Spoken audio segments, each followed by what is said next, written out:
Arī mūsdienās tāds bezpersonisks, kur cilvēki vienkārši saka svētības. Es pat dažkārt nezinu, vai tas cilvēks ir kristietis, vai viņš ir varbūt vienkārši kaut kāds hinduists vai vēl kaut kāds vai budists, jo viņam arī ir svētības. Dabīgi cilvēkam gribas atbildēt ar to pašu. Ja tev kaut kā nosauc, tad tu esi tāds. Vai ja ir strīds, tad tev negribas būt tam, kurš pirmais aplus strīdā. Un šī tā lieta, kas ir mūsdienās sagrozīta. Mūsdienās cilvēki uztaisa evaņģēliju, ka Jēzus ir samīlējies cilvēkā, vai Jēzus ir par ienaidnieku mīlēšanu, un arī nedaudz sagadījās tā, ka es pirms 2 nedēļām runāju par to, kā mums būt pilnīgiem, un šī tā rakstvieta, kur arī stāsta, kā būt pilnīgiem. Kur Jēzus paskaidro, ko nozīmē pilnība attiecībās ar cilvēkiem, vai mūsu tajā, kā mēs pildam likumu, Dieva likumu. Un viņš Mateja evaņģēlijā, ja zinat, ir tas tā saucamais Kalnas prediķis, kur viņš 5., 6., 7. nodaļa, kur viņš stāsta ļoti daudz dziļas lietas, tādas lietas, kuras daudziem ir grūti iedziļināties, grūti saprast, jo tās ir garīgi saprotamas, un mācības, kuras farizējiem un citiem, kas klausījās, nebija tik vieglas, jo viņš stāstīja, kā viņi darīja, kā viņi ir sapratuši, bet viņš saka, es jums saku darīt tā, es jums saku, tas ir patiesībā tā. Jo viņi viegli varbūt bija izdarīt, ka viņi neaiziet pie sievietes un nepārkāp laulību, bet Jēzus teica, ka tas, kurš uzskata ar savām acīm un iekāro, tas jau ir pārkāpis. Un citas lietas viņš arī minēja, kuras lika parādīt tiem, kas ir reliģiski, ka arī viņi nemaz patiesībā neaizsniedz Dieva standartu. Un es nestāstīšu par visu nodaļu, bet vienkārši es jau esmu citās reizēs arī par šiem pantiem runājis, bet atkal atgriezīsimies pie ienaidnieku mīlēšanas. 38. līdz 48. pants. Jūs esat dzirdējuši, ka ir sacīts. Tātad Jēzus arī iepriekš sāk ar to, jums ir sacīts, jūs esat dzirdējuši, un tad viņš skaidro savu, kā viņš uz to skatās. Tātad viņš saka, jūs esat dzirdējuši, ka ir sacīts, aci par aci un zobu par zobu, bet es jums saku, lai jūs nepretojaties ļaunam. Bet tam, kas vien tev sitīs pa tavu labo vaigu, griez arī otru. Un ja kāds ar tevi grib tiesāties un atņem tavus svārkus, lai viņam tiek arī tavs apmetnis. Un ar to, kas vien tevi spiedīsiet jūdzi, ej 2. Un dod tam, kas tev prasa, un nenovērsies no tā, kas no tevis grib aizņemties. Jūs esat dzirdējuši, ka ir sacīts, tev būs savu tuvāko mīlēt un savu ienaidnieku ienīst. Bet es jums saku, mīliet savus ienaidniekus, svētījiet tos, kas jūs lāda. Dariet labu tiem, kas jūs ienīst, un lūdziet par tiem, kas pret jums ļaunprātīgi izturas un jūs vajā, lai jūs varat būt bērni savam tēvam, kas ir debesī, jo viņš liek savai saulei lēkt uz ļaunajiem un uz labajiem, un sūta lietu uz taisnajiem un uz netaisnajiem. Jo ja jūs mīlat tos, kas jūs mīl, kāds jums ir atalgojums? Vai pat muitnieki nedara tāpat? Un ja jūs sveicināt tikai savus brāļus, ko jūs darāt vairāk nekā citi? Vai tā nedara pat muitnieki? Tāpēc esiet pilnīgi, gluži kā jūsu tēvs, kas ir debesī, ir pilnīgs. Te Jēzus 2 lietas piemin, esat dzirdējuši, un pēc tam viņš skaidro, ko tas nozīmē. Un patiesībā tiem, kas bija dzirdējuši, viņiem nebija nemaz tik viegli, jo tad, kad viņi gāja pie rabīniem un citiem tiem, rabīns ir mācītājs, skolotājs, viņi gāja pie tiem skolotājiem, rakstu mācītājiem, viņi nezināja, kad viņi vienmēr skaidros patiesi un kad viņi nepatiesi skaidros, jo viņi it kā kaut ko skaidro pēc rakstiem, bet daudz ko viņi pielika klāt. Un tad Jēzus mēģināja izšķirot, kas ir kas, ko Dievs bija devis vecajā darībā, un kas bija tas, ko viņi bija pielikuši klāt un sagrozījuši. Jo viņš arī teica, ka jūs atmestami Dieva likumu turat cilvēku mācības, un viņi tur bija pārtaisījuši Dieva likumus. Un tāpēc viņš šeit skaidro, un viņš 2 lietas saka, jūs esat dzirdējuši tā, bet es jums izstāstīšu, kā vajag būt. Un tātad pirmais, ko viņš saka, jūs esat dzirdējuši aci pret aci un zobu pret zobu, vai aci par aci un zobu par zobu. Citiem vārdiem, ka, ja tev izsit aci, tad tam, kurš tev izsit aci, viņam arī tiek izsit aci, apmēram tā. Un tas, kur viņi bija dzirdējuši, tas bija dots vecās darības, ja vecā testamenta šajā likumā, ko izrēlēšiem deva. Un viņi bija pareizi dzirdējuši. Bet es domāju, ka šis teiciens arī viņš bija varbūt tautā citādāk sākts lietot, un par viņu runāts. Un kāds tad bija konteksts vecajā darībā par viņu? Konteksts bija daudz likumu, un tur bija aprakstīts, kas ir jādara dažādās situācijās. Un viņš minēja konkrētas situācijas, piemēram, ja 2 vīrieši cīnījās un savainoja grūtnieci kaut kā pa ceļam, es nezinu kā. Un tad šis bērns, kas ir vēderā, viņš iziet, bet viņš saka, neseko ļaunums, es domāts par šo sievieti. Tur rakstīts, viņu bez šaubām būs sodīt pēc tā, kā sievietes vīrs liek uz viņas, un viņam būs maksāt, kā tiesneši nospriež. Un ja kāds ļaunums seko, tad tev būs dot dzīvību par dzīvību. Tad, ja tā sieviete nomirst, tad arī tas, kurš to izdarīja, tad viņš arī atdod savu dzīvību. Viņš tiek sodīts ar nāves sodu. Vai arī viņš saka aci par aci, zobu par zobu, roku par roku, kāju par kāju, apdegumu par apdegumu, ievainojumu par ievainojumu, brūci par brūci. Tad līdzvērtīgā veidā viņš tiek tiesāts. Arī vēl 3. Mūzes 24. pantā līdzīgā veidā arī tas pats teikts ir 24. nodaļa 17. pants. Un to, kas kādu nokauj bez šaubām būs nonāvēt. Tad kāds nogalina, viņu nonāvē.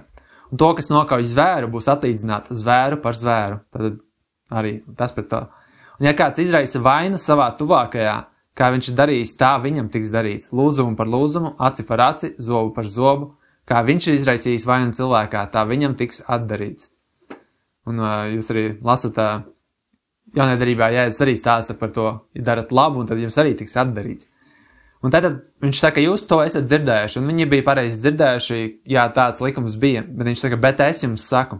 Tas nenozīmē, ka viņš to atceļ, ka viņš saka, tas ir slikts likums, bet viņš parāda, šajā gadījumā viņš parāda ceļu, kurš ir augstāks par šo. Jo tas nebija viss likums, patiesībā vecā darība nesastāvēja tikai no šiem likumiem fiziskajiem, kur kaut kas ir izdarīts, un tad kāds saņem sodu. Tur bija daudz kas cits, jo viņš arī farizējiem teica, jūs esat aizmirsuši svarīgāko no likuma, tiesu, žēlsirdību, mīlestību. Un viņš parāda ceļu, kāds ir Dievam un kādu viņš pats staigāja. Viņš saka, es jums saku, lai jūs nepretojaties ļaunam. Vecajā darībā šie likumi bija paredzēti taisnas tiesas nodrošināšanai, taisnības nodrošināšanai Izraēlas sabiedrībā.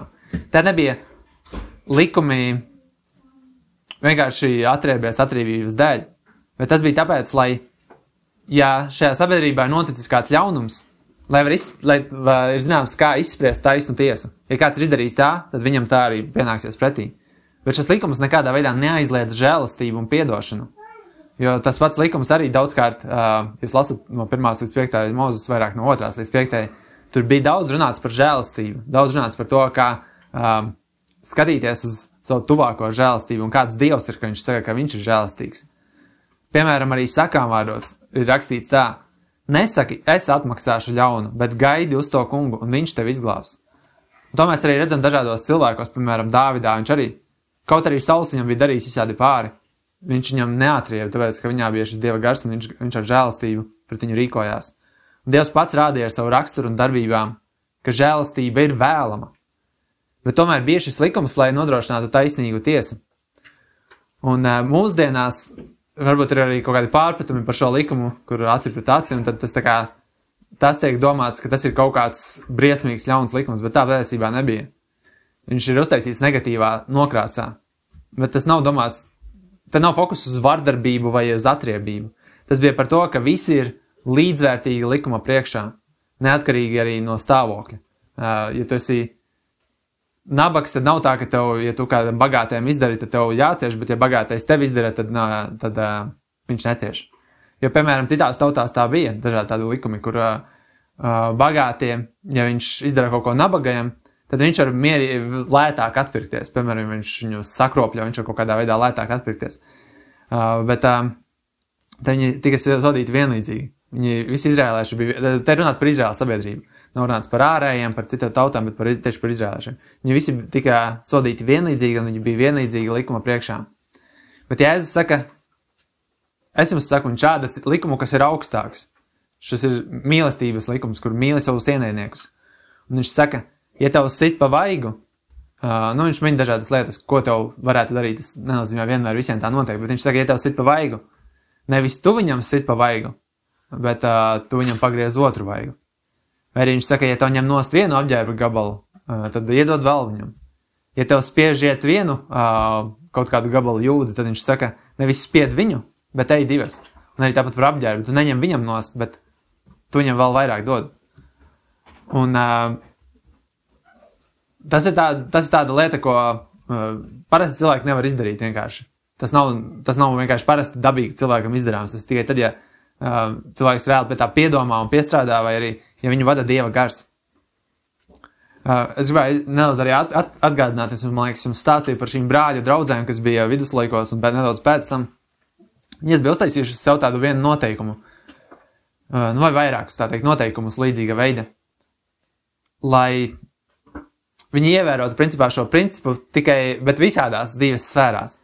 Piemēram, ja tu kaut ko pārdod, ja tu esi pārdevējs un tev kāds kaut ko pērk, tad vienmēr iesver nedaudz vairāk. Tu vienmēr ieliec nedaudz vairāk, nekā viņš to prasa. Ja tu kaut ko taisi, tad tu uztaisi to nedaudz labāk, nekā viņš ir no tevis gaidījis. Ja tev kaut kas ir jādara noteiktu laiku, tad tu to izdari nedaudz ilgāk. Ja tu pērc, tad tu samaksā, ja tev ir iespējams samaksāt nedaudz vairāk. Un tādā veidā, tā kā, ka tu vienmēr esi nedaudz pāri tam, ko darītu parastais cilvēks. Jo parasti cilvēks vienkārši grib izdarīt to, kas ir, vai pat vēl mazāk nošmokties. Bet viņiem bija uztaisījuši šo principu. Un arī Jēzus šeit saka, dod tam, kas tev prasa, un nenovērsies no tā, kas no tevis grib aizņemties. Ka tu esi gatavs dot visu, gatavs dot to, kas tev ir. Un šāda sirds var būt tikai patiesi Dieva bērnam, ka tava sirds ir tāda, ka viņš tev kaut ko dara, bet tu esi gatavs viņam dot vēl vairāk. Jā, un viņš šeit saka, dod tam, kas tev prasa, un nenovērsies no tā, kas no tevis grib aizņemties. Mēs, protams, saprotam, ja tev nav ko dot, vai arī, ja tu dodot nonāc parādā, vai arī tavai ģimene nonāk badā, tad Dievs no mums to neprasa dot. Bet, ja tavā rokā ir ko dot, tad viņš saka, tad dod. Viņš saka, Sakārdos 3:27, neatturi labu no tiem, kuriem tas pienākas, kad tas ir tavas rokas varētu to darīt. Nesaki savam tuvākajam, ej un nāc atkal, un rīt es došu, kad tas ir pie tevis. Kad tev tas ir pie tevis. Viņš saka, ka, ja tev ir iespējams dot, tad dod. Un līdzīgā veidā arī šo te par ienaidnieku. Ienaidnieks to kaut ko dara, tad vienkārši esi žēlastīgs pret viņu un dod viņam. Un otrs līdzīgs, ko viņš saka, jūs esat dzirdējuši, un ko viņš šajā reizē, ko viņš gribēja izlabot. Viņš sacīja, jūs esat dzirdējuši, tev būs savu tuvāko mīlēt un savu ienaidnieku ienīst. Un šeit ir ļoti svarīgi saprast, no kurienes šis nāk. Jo šis vairs nav likums. Bet tā ir rakstu mācītāja interpretācija par dažādiem likumiem. Un tāpēc arī daudzi cilvēki, kad viņi skatās uz jūdiem vai uz Bībeli, uz kristietību, viņi to sauc par jūdu reliģiju, tāpēc, ka šī reliģija māca, ka jūdi ir paši svarīgākie un tev viņi ir jāmīl visvairāk, bet visus pārējos tu vari nicināt un rīkoties pret viņiem slikti. Bet tas vairāk celās no šiem rabīnu interpretācijām. Jo vecajā darībā nekur tā nebija rakstīts, tev būs savu tuvāko mīlēt un savu ienaidnieku ienīst. Pirmā daļa bija rakstīta, bet otrā daļa nekad nebija. Bet es izlasīšu, no kurienes viņi to izdomāja. Grēcīgam cilvēkam, ja mēs skatāmies tā uz šajā pasaulē, tad viņam tas ir dabīgi. Šis teiciens viņam ir dabīgi, viņam pat nav nekas īpaši pie tā jāpiestrādā. Viņš mīlēs tos, kas viņu mīl, un viņš ienīdīs tos, kas viņu ienīst. Ja tev kāds izdarēs, es tev darīšu pretī, un ja kāds man izdara labu, tad es viņam mēģināšu darīt labu. Bet jūdi bija izveidojuši visus šos dažādos likumus. Tātad viņiem bija vecā darība, jeb Tora, viņu saucās, bet ir arī daudz citi raksti un tādu rakstu apkopojums, kas saucās Talmuds. Un tās bija vecaju mācības, un tāpēc arī Jēzus teica, bieži vien esat dzirdējuši no vecajiem, vai caur vecajiem ir sacīts. Un viņi to sauca par šo Talmudu. Man liekas tā, es neatceros, kāds bija tas nosaukums tam Talmudam, ko tas nozīmē, bet varbūt varam apskatīt vēlāk. Bet tātad tas sastāvēja no šīs vecās darības rakstu interpretācijām un arī papildinājumiem. Un gan toreiz, gan arī tagad, ja mēs paskatāmies uz rabīniem, tad no viņiem tika sagaidīts, ka viņi pārzina visus šos rakstus, un viņi labi māk skaidrot. Un tāpēc arī mēs redzam, ka viņi bija augsti vērtēti tautā, jo viņi zināja ļoti labi, viņi zināja gan šo Toru, šos mūzes grāmatas, gan arī viņi zināja tos visas tradīciju rakstus. Viņi zināja daudz visus šos rakstus, un cilvēki gāja pie viņiem un jautāja, kā tad tur īsti ir.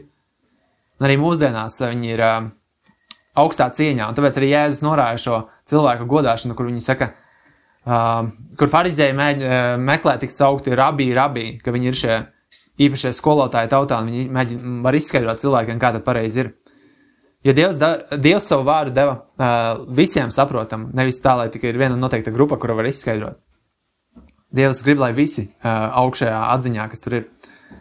Bet tātad Jēzus neteica, ka vecā darība tā ir mācījusi. Viņš šeit nesaka, Dievs deva tādu likumu, bet es jums saku. Viņš nesaka, ka vecajā darībā ir rakstīts cienīt savu ienaidnieku, bet es jums saku. Viņš runā par to, ko viņi ir dzirdējuši no šiem rabīniem, Talmudā. Līdzīgi arī vecajā darībā ir citas pavēles, kuras jums pastāstīšu, kā Talmuds ir izmainījis. Piemēram, vecajā darībā bija tāda pavēle nevārīt kazlēnu viņa mātes pienā. Principā tas pat atļautu vārīt to kazlēnu citas kazas pienā, vai aitas pienā, vai govs pienā, vai kā citādāk. Vai arī citu gaļu vārīt kazas pienā un tā tālāk. Daudzas tādas kombinācijas. Bet vienkārši bija viena pavēle nevārīt kazlēnu viņa mātes pienā.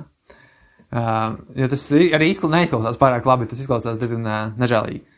Bet tas Talmuds aizgāja daudz tālāk, un viņi beigās uztaisīja sarežģītu sistēmu, kur viņi nosauca šo diētu košērs arī, kur gaļa un piens, viņi pat nevar tikt gatavoti vienā virtuvē, vienā laikā.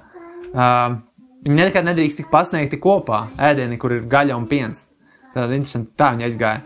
Vecajā darībā bija, Dievs bija devis likumu, kas viņam jādara ar traukiem, kur ir nešķīsti. Ja tur ir kāds nešķīsts dzīvnieks pieskāries, vai kāda cita nešķīsta lieta, neatceros, kas vēl, bet šis trauks, ja viņš bija, arī neatceros precīzi, kas tur bija, tie trauki, kuri varēja tikt šķīstīti ar uguni, tie tika šķīstīti ar uguni, un tie, kas ar ūdeni, tie ar ūdeni, un varbūt māla bija jāsadaudz, neatceros. Bet tā viņi ir jāšķīsta, bet Talmuds mācīja to, ka pirms katras lietošanas reizes trauki ir jāšķīsta. Un viņi aizgāja tālāk, un daudz tādās lietās viņi aizgāja ļoti tālu visādās šajās mācībās.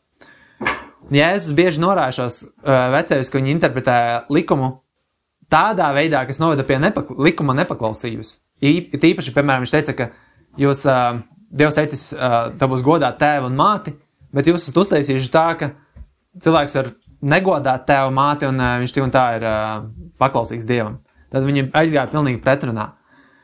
Un te Jēzus, kad viņš nāk, viņš stāsta visu, jūs esat dzirdējuši tā, bet es jums saku tā, šis ir pareizais skaidrojums, kā tam visam jābūt.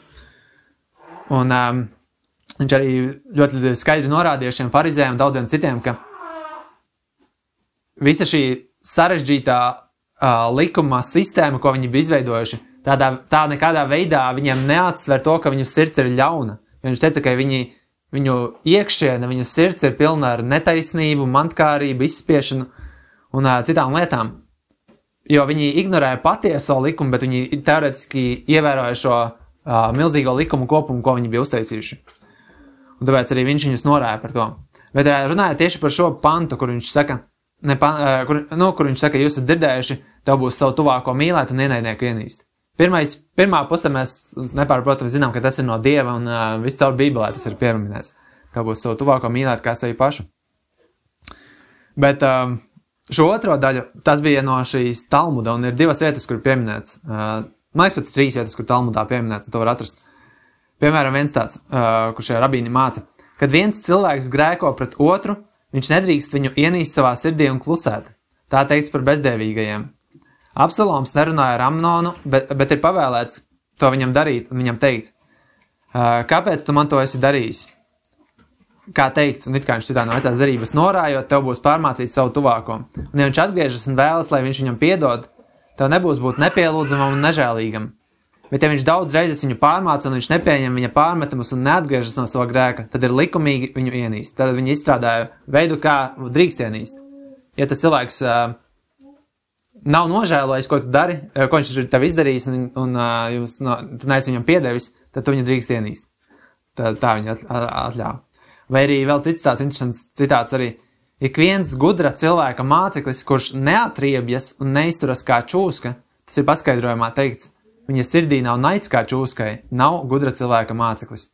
Tad, ja tev kāds kaut kur izdarījis un tu neatriebies un tu saki, ka tu esi gudra cilvēka māceklis, tad tu neesi patiesībā gudra cilvēka māceklis, ja tavā sirdī nav naids pret to cilvēku. Un šajā gadījumā Jēzus saka, jūs esat dzirdējuši, un viņš atsaucas uz lietu, kas nav pareizi, kas ir salikts kopā. Līdzīgi kā mēs mūsdienu kristietība arī ir visādas šīs frāzes, kuras vienkārši nav pareizas. Šobrīd nenāk tad prātā nevien, bet ir tādas vienkārši sagrozītas, kur cilvēkiem nāk un stāsta visādas, piemēram, ka Jēzus tevi ļoti mīl.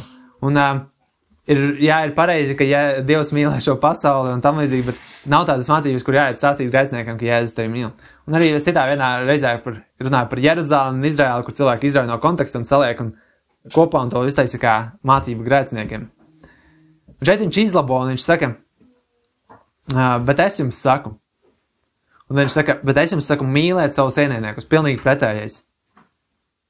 Tātad, ka viņš saka, jūs esat dzirdējuši ienīst savus ienaidniekus, es jums saku mīlēt savus ienaidniekus. Pirmā daļa viņš nelabo, jo pirmā daļa, protams, ir pareiza. Un šīs ir lietas, kas ir grūtas, ko viņš min. Un tas, kurš nav piedzimis no jauna, kurā nav Dieva gars, tas ir neiespējami. Viņam ir neiespējami to izdarīt. Es domāju, patiesi no sirds, atklāti, darīt to, kas šeit rakstīts, ka viņš saka, mīlēt savus ienaidniekus, svētiet tos, kas jūs lād, dariet labu tiem, kas jūs ienīst, un lūdziet par tiem, kas pret jums ļaunprātīgi izturas un jūs vajā. Dabīgi cilvēkam gribas atbildēt ar to pašu. Vai nu tas ir vārds, ja tev kaut kā nosauc, tad tu esi tāds, bērniem, jūs zināt, vieglāk to atcerēties un iztēloties. Bet arī pieaugot lielāk, ja tevi nosauc kaut kādā vārdā, tad tu sauc pretī kaut kādā vārdā.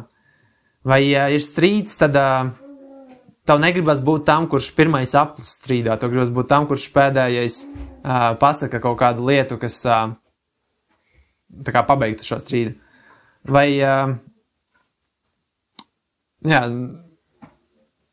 kristiešu vidū arī es pamanījis, vai tā saucamā kristiešu vai kristiešu, ka notiek kari dažādi internetā un viskaut kur ar argumentiem, rakstvietām, indīgiem komentāriem, un nav šī gala. Ir nemitīgi atkal un atkal kaut kāda atbilde pretī.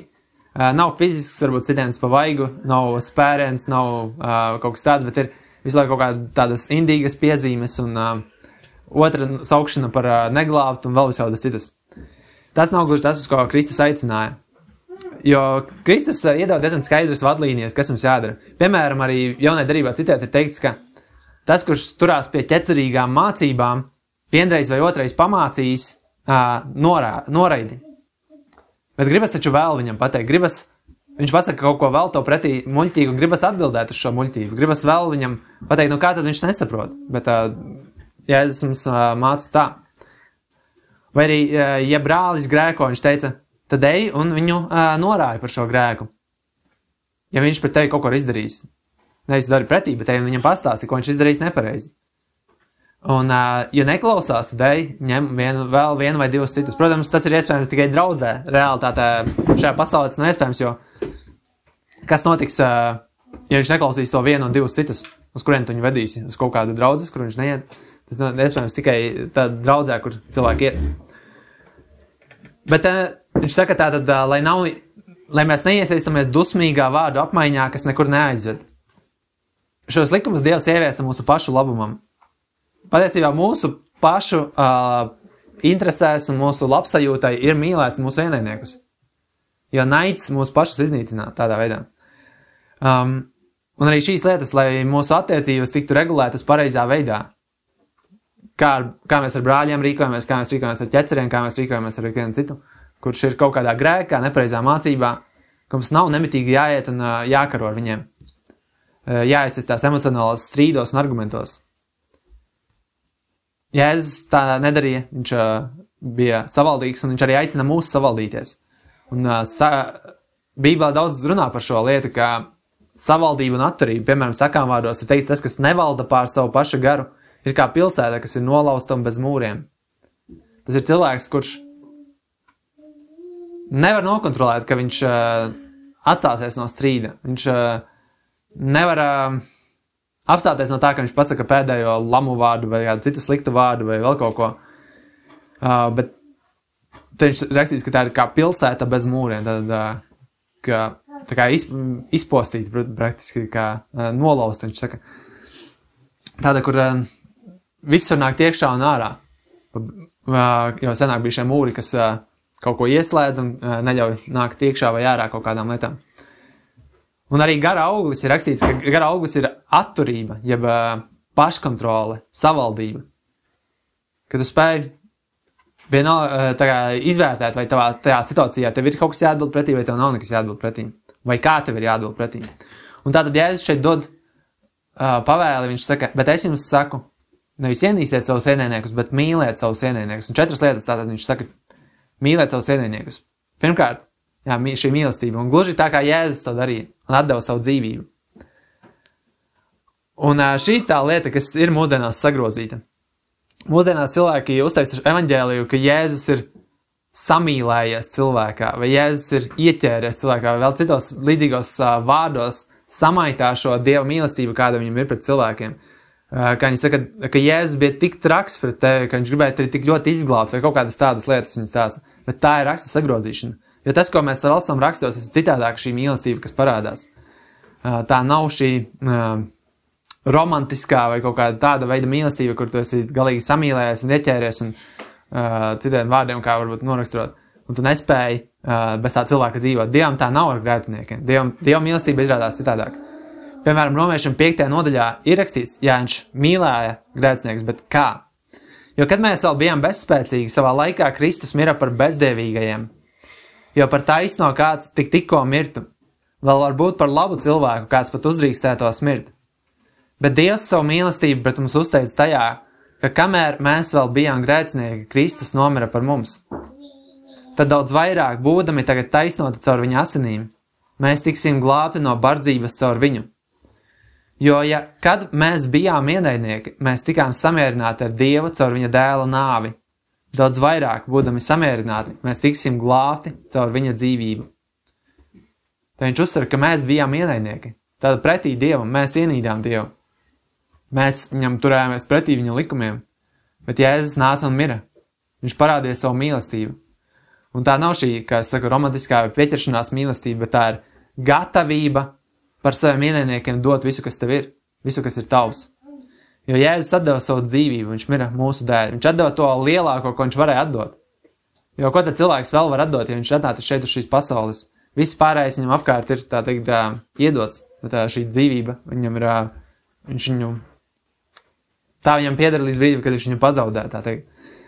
Un arī Romiešiem 12. nodaļā ir teikts, tāpēc, ja tavs ienaidnieks izsalkst, pabaro viņu, ja tam slāpst, dod tam dzert, jo tā darot, tu sakrausi uguns ogles uz viņa galvas.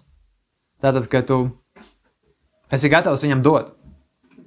Viņš saka, nevis ienīstiet to, kas jūs ienīstat, meklējiet viņiem palīdzēt. Tas nenozīmē, ka mēs meklējam sadraudzību ar tiem, kas ir mūsu ienaidnieki, tiem, kas mums turas pretī. Jo Dievam arī nav sadraudzības ar grēciniekiem. Es domāju par ienaidniekiem Kristus vārda dēļ. Ja mums ir ienaidnieki kādu citu iemeslu dēļ, tad mums jāskatās, kāpēc mums tie ienaidnieki ir un vai tā vajadzētu vispār būt. Bet ja tas ir evaņģēlija dēļ un Kristus vārda dēļ, tad tas nenozīmē, ka mums jāmeklē ar viņiem sadraudzība. Jo Dievam nav sadraudzības ar tumsu un ar grēciniekiem, bet tomēr viņš ir gatavs palīdzēt. Jo viņš visai pasaulē dod labu, kaut arī visi viņu ienīst. Cilvēki viņu zaimo. Un otra lieta, ko Jēzus saka, svētījiet tos, kas jūs lāda. Mūsdienās šādu frāzi, varbūt es tevi nolādu, es neesmu pārāk dzirdējis. Varbūt jūs zināt, esat dzirdējuši, nezinu. Bet to mēs varētu arī attiecināt, es domāju, uz ļauna runāšanu un ļauna novēlējumiem. Lai tev notiek tā un tā. Lai tev tas un tas. Un kā mums uz to reaģēt? Vai lādēt pretī? Vai teikt, tev arī, lai tā notiek? Vai tu arī esi tāds un tāds?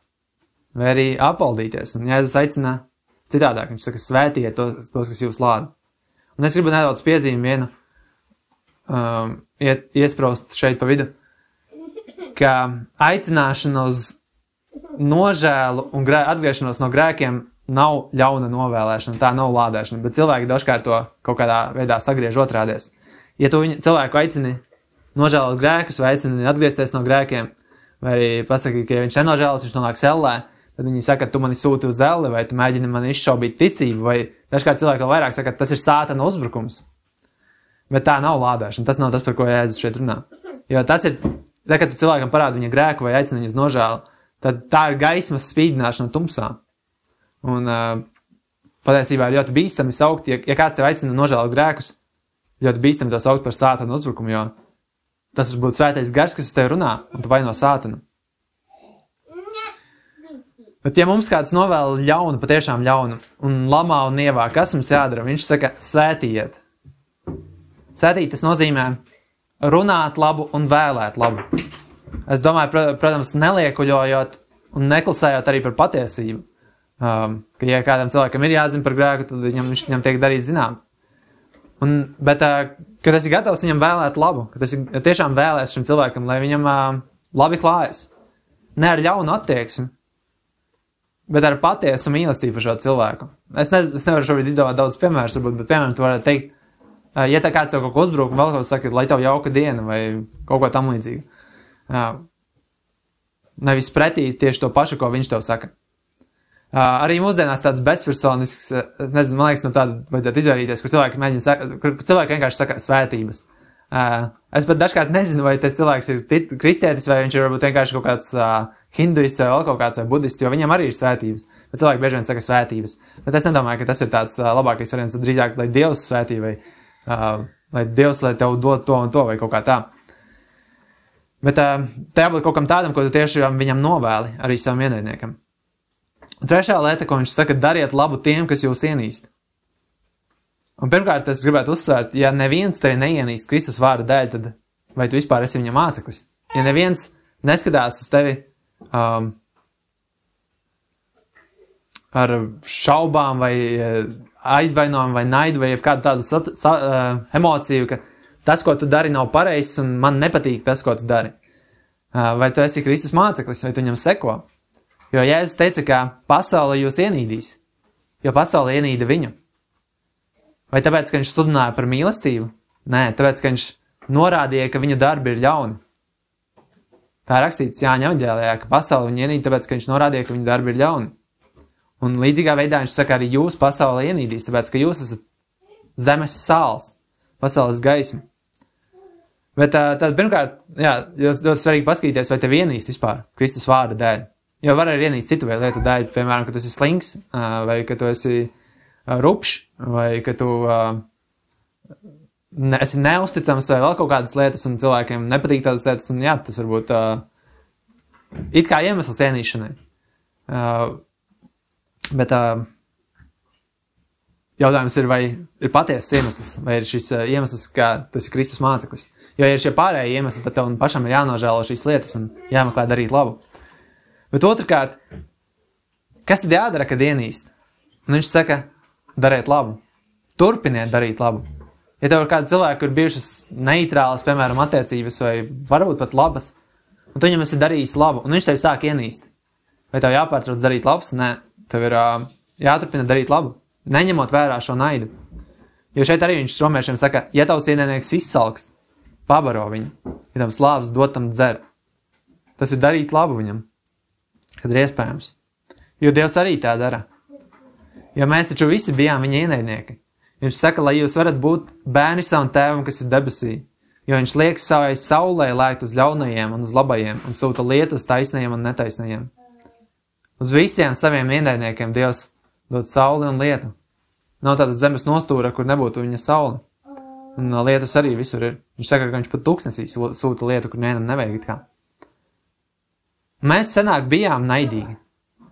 Es patiesībā neatceros tik ļoti tās emocijas, kādas tās bija, bet Bībele atklāja, un kaut cik es nedaudz atceros par to, ka es arī biju tāds, kurš ienīst. Ātri var sadusmoties un ienīst kādu. Un Titam 3. nodaļā Pāvils saka, liec tiem būt prātā pakļautiem valdīšanām un varām, paklausīt maģistrātiem, būt gataviem uz ikvienu labu darbu. Nerunāt ļaunu par nevienu, nebūt skandālistiem, bet maigiem, rādot visu lēnprātību pret visiem cilvēkiem. Jo mēs paši arī reiz bijām muļķīgi, nepaklausīgi, pievilti, kalpodami dažādām iekārēm un baudām, dzīvodami viltu un skaudībā, naidīgi un ienīzdami cits citu. Tas raksturo grēcīgu cilvēku šai pasaulē. Un to, kurš ir glāts, viņš saka, jūs senāk tādi bijāt, atcerieties, Un tāpēc neesiet pret viņiem ar to pašu naidu, ar ko viņi ir pret jums. Mēs sakam maigiem, tādiem kā avīm, tādiem kā dūjām. Rādot visu lēnprātību pret visiem cilvēkiem. Dariet labu, kā Jēzus saka, tiem, kas jūs ienīst. Nevis ienīstiet pretī, ar lēnprātību pret visiem cilvēkiem. Un 4. lieta, ko viņš saka, lūdziet un lūdziet. Lūdziet par tiem, kas pret jums ļaunprātīgi izturas un jūs vajādi. Un vispār interesanti tēma būtu Bībelē vienkārši jaunajā darbībā paskatīt aitīt reizes, kur mums ir teikts lūgt par kaut ko. Un viena no šām lietām ir lūdzēt par saviem ienaidniekiem. Bet, ja mēs uzlaisītu sarakstu, tad saraksts patiesībā būtu diezgan garš. Un viņš saka tāda lūdzēt par saviem ienaidniekiem. Nevis lūdzēt viņu iznīcību. Vai lūdzēt, lai viņiem zibens no debesīm iesper vai kaut kas tāds. Kā dažkārt cilvēki arī varbūt lūdz par citiem. Bet, kad tu meklē viņa labumu, lūdz Dievam, lai glāb viņus, lai viņiem arī atver acis, lai viņiem palīdz. Un viena no lietām, ko es varētu pateikt, ka nevienmēr tas ir obligāti jāsaka skaļi tam cilvēkam. Piemēram, tu varētu lūgt Dievam, vadi viņu uz patiesību, vadi ārā viņu no maldiem, meliem, tā tālāk. Jā, to var pateikt, bet ja tu vairāk kārt saki tam cilvēkam, tas varbūt var viņu izprovocēt uz nevajadzīgām lietām. Bet saki Dievam, lūdz Dievam. Jo Jēzus arī tā darīja. Kad viņš bija pie krusta, viņš teica, Tēvs piedod tiem, jo tie nezina, ko tie dara. Viņš lūdza par tiem, kas viņu nogalināja, par tiem, kas viņu sita krustā, par tiem, kas viņu izsmēja. Par šiem cilvēkiem apkārt viņš lūdza. Viņš nelādēja viņus, viņš neteica, jūs briesmīgie noziedznieki un tā tālāk. Viņi bija noziedznieki, viņi bija slepkavas, bet viņš meklēja viņu labumu. Viņš saka, Tēvs piedod tiem. Arī mēs varam lūgt par to, lai viņi būtu tādi kā mēs. Pāvils tā sacīja, kad viņš tika izpratināts no dažādiem valsts vīriem. Un viens sacīja, ka viņš gribētu arī būt kristietis, gandrīz gribētu būt kristietis. Pāvils sacīja, es gribētu no Dieva, ka ne tikai tu, bet arī visi, kas mani šodien dzird, būtu gandrīz un kopumā tādi, kā es esmu, kā vien bez šīm saitēm. Un es domāju, ka tā arī bija Pāvela lūkšana, ko mēs arī redzam Romiešu vēstulē, ka viņš arī lūdz par izrēlēšanu, lai arī viņi varētu tikt glābti. Tad mēs lūdzam par saviem ienaidniekiem. Meklējam viņu labumu. Un viņš saka, Jēzus, šo visu dariet, un kāpēc? Kāpēc šo visu dariet? Ja viņš saka, jūs esat dzirdējuši, vai... Jā, jūs esat dzirdējuši, tā viņš saka Dievs reizes, un tad viņš saka, es jums saku. Tad viņš izstāsta, kas jums jādara. Un lai mēs tiktu glābti? Nē, jo šādā veidā neviens nevar iemantot glābšanu. Mēs zinām, ka cilvēks dabīgi nesāk šīs lietas darīt. Pazuduši cilvēki nemeklē Dievu. Bībelē mums to skaidri atklāja. Ka tikai tad, kad Dieva gars runā uz cilvēku un mudina, tikai tad cilvēkam ir iespēja ieraudzīt to Dieva patiesību un nākt pie viņas un nožēlot. Jo Romiešiem 3:10 teikts, kā ir rakstīts, nav neviena taisna, neviena. Nav neviena, kas saprot. Nav neviena, kas meklē Dievu. Tie visi ir nogājuši no ceļa, tie ir kopā palikuši nedarīgi. Nav neviena, kas dara labu. Neviena. Nav tā, ka pazudis cilvēks var vienkārši pats no sevis sākt darīt šīs lietas un tā pakāpeniski uzkāpt līdz svētības kāpnēm, līdz debesīm un kļūt par taisnām. Ja tas ir grēcinieks, tu to nesāksi darīt dabīgi. Tas ir neiespējami. Jo pat iepriekšējais likums ir par grūtu. Šis te, kur Jēzus teica, aci pret aci un zobu pret zobu un citas šīs lietas. Un arī viss pārējais, kas tur bija ietverts, nebūs zakt, nebūs pārkāpt laulību un nogalināt. Tās lietas ir neiespējamas, pat miesīgam cilvēkam to izdarīt. Neaizsniedzamas. Jo Romiešiem 7 teikts, jo mēs zinām, ka likums ir garīgs, bet es esmu miesīgs, pārdots apakš grēka. Jo to, ko es daru, es neatzīstu. Jo ko es gribu, to es nedaru, bet ko es ienīstu, to es daru. Jo tad es daru to, ko es negribu, es piekrītu likumam, ka tas ir labs. Likums ir labs, viņš ir svēts, kā viņš saka, taisnīgs. Bet grēcīgs cilvēks, viņš ir zem grēka, pārdots zem grēka, pazudis. Viņš nevar vienkārši izdomāt, es sākšu darīt likumu. Labi, viņš var izdomāt, bet viņam nesanāks. Viņam vienkārši nesanāks. Viņš nekad neizsniegs līdz Dieva standartiem. Un kur nu vēl šis augstākais likums? Jo šeit Jēzus nevis tikai parāda vienu likumu, bet viņš parāda vēl augstāku likumu. šis likums vēl vairāk grēciniekam norādīs vajadzību tikt glābtam no savu grēcīgumu, tikt atbrīvotam. Jo arī visas šīs pasaules reliģijas, ko viņas māca cilvēkam? Viņas māca cilvēkam, ja tu darīsi šo, tu tiksi svētīts. Un lielākoties šīs visas lietas, kas ir tajās reliģijās, viņas nav iespējamas. Un tāpēc viņas pārveido, vai viņi savā prātā kaut kādas attaisnojumus izdomā un tā tālāk. Bet cilvēkam nav iespējams Dieva likumu piepildīt. Cilvēkam nav iespējams izdarīt līdz galam miesīgam, grēcīgam cilvēkam. Un tu arī vienkārši savukārt tur Pāvils rakstīja, kurš man izpestīs no šī grēcīgā ķermeņa. Tu arī saprast, ka tu esi grēcīgs un tev vajag tikt atbrīvošanu. Bet ja tu esi glābts un tev ir Dieva gars, šis brīvības gars, viņš tev dod spēku to darīt, un tev tas ir iespējams. Un tad, kad Jēzus saka, dariet šādi, mīliet savus ienaidniekus, viņš jau saka tāpēc, lai jūs būtu cienīgi sava tēva bērni. Nevis, lai jūs tiktu glābti, bet lai jūs būtu tādi bērni, kas atspoguļo savu tēvu, kas ir debesīs, jo viņš saka, lai jūs varat būt bērni savam tēvam, kas ir debesī. Lai citi var arī teikt, tas ir Dieva bērns. Un kā Jēzus teica, var pagodināt tēvu debesīs par labajiem darbiem. Un vēl vairāk. Lai Dievs uz tevi tā skatītos. Lai Dievs tiešām būtu priecīgs par to, ka tu esi viņa bērns. Un tas ir tā kontekstā nedaudz, bet 2. Korintiešiem 6, kur arī viņš runā par šo nošķiršanos no pasaules un nošķiršanos no bezdievības, algdievības. Viņš saka, tādēļ iznāciet no viņu vidus un esiet atšķirti, saka tas kungs, un neizskariet nešķīst, un es jūs uzņemšu, un būšu jums tēvs, un jūs būsiet mani dēli un meitas, saka tas kungs visvarenais. Tad, ja tu jūs tā darāt, tad jūs atspoguļojat savu tēva raksturu, kurš ir debesīs. Un arī viņam ir prieks pie jums. Viņam ir prieks, ka jūs esat tādi, kā viņš grib, lai jūs esat tādi, kā viņš. Un es gribu, lai Dievs mums palīdz tādiem būt mūsu draudzē, lai mēs mīlam savus ienaidniekus. Jo Jēzus šeit arī tālāk saka, kāds ir pasaules dabiskais standarts.